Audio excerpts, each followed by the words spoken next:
그럼 지금부터 현대 제네시스 BH330 모델과 함께 달려보겠습니다.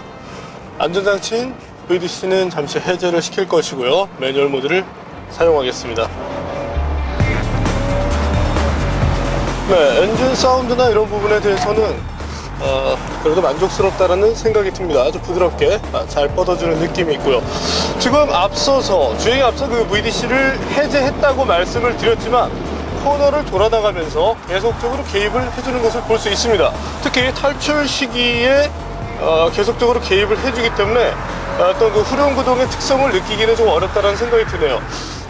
사실 이 VDC 업 버튼의 역할을 본다라면 개입 시기를 약간 늦추는 정도라고 이해를 하시면 될 것 같습니다. 또한 특정 상황이 이제 VDC가 정상 작동하는 상황이라도 어떤 경우에는 리어 쪽이 좀 심어서 쉽게 빠지는 경우도 있기 때문에 후륜구동차에 익숙하지 않으신 경우는 조금 주의할 필요가 있다라는 생각이 드네요.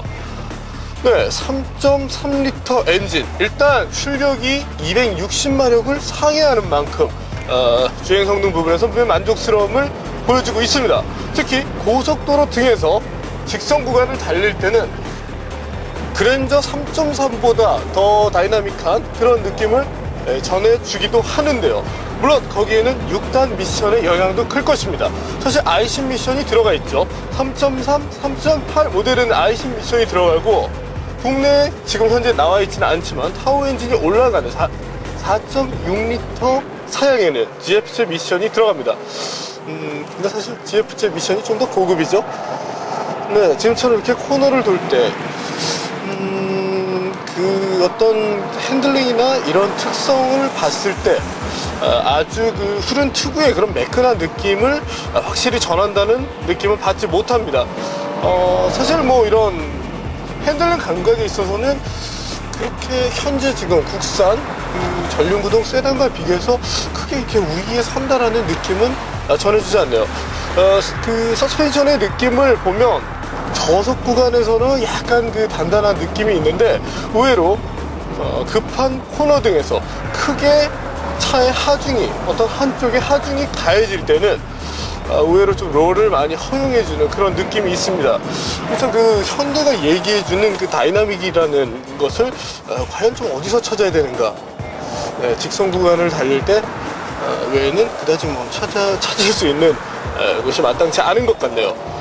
브레이크도 사실 좀 밀리는 감이 있죠. 3.3이나 3.8 모델은 앞뒤 모드 원피스톤이 적용되고 있습니다. 4.6L 사양은 4피스톤이 적용되는데 적어도 지금 그 상황을 본다라면 또한 타이어도 지금 3.3 모델은 225 사이즈를 쓰고 있는데 그립이 그렇게 확실히 뭐 나온다라고 말씀드리기가 어렵습니다. 이런 걸로 봤을 때 물론 이제 연비를 줄이고 사실 연비를 줄이는데 가장 좋은 방법이 또 타이어를 줄이고 이런 방법이죠. 물론 정숙성을 도모하는데도 이점이 있습니다. 그런 점으로 봤을 때는 맞겠지만 그래도 이 어떤 타겟을 봤을 때 유럽차를 공략해서 나온 모델이라고 한다면 그 주행 성능 부분에서도 좀 타협을 해줘야 될 텐데요. 주행 성능 쪽에서는 사실 아쉬움이 큽니다.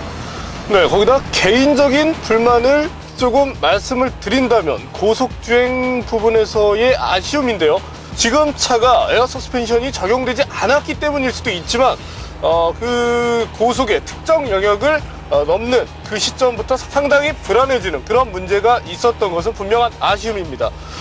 그게 뭐 바람이 많이 불어서 횡풍의 영향을 받았다라면 또 얘기가 다를 수 있겠지만 전혀 그렇지 않은 환경에서도 좀 전륜 쪽 타이어가 노면과 확실히 이렇게 밀착을 하지 못한다는 느낌으로 인해서 운전자가 좀 불안해하는 점은 분명한 아쉬움이 아닌가 이렇게 생각이 됩니다. 또 하나 사실 그 6단 트랜스미션이 장착되었다는 것만으로도 상당히 의미가 있다고 생각을 합니다. 아직 수입차 중에는 5단 미션을 쓰는 그런 브랜드도 있으니까요.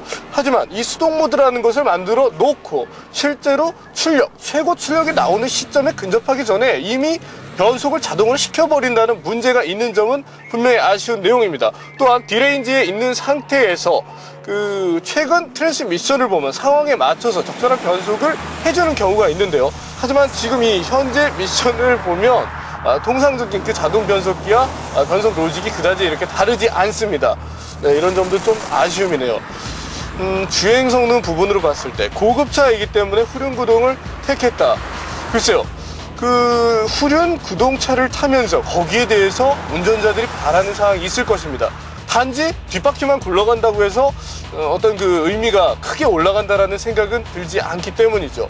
글쎄요, 향후에 어떻게 조절이 될 것인지 그거는 좀 지켜봐야 되겠지만, 현재 이 주행 성능 부분에 있어서 물론 앞서 보신 것처럼 옵션, 지금 이 모델은 물론 화려한 옵션이 들어가진 않았지만 그래도 구성면에서는 탄탄하다라는 느낌을 줍니다. 하지만 이를 제외하고 순수한 차량 자체의 그런 면모로 봤을 때는 분명히 아쉬움이 많이 느껴진다는 생각이 드네요.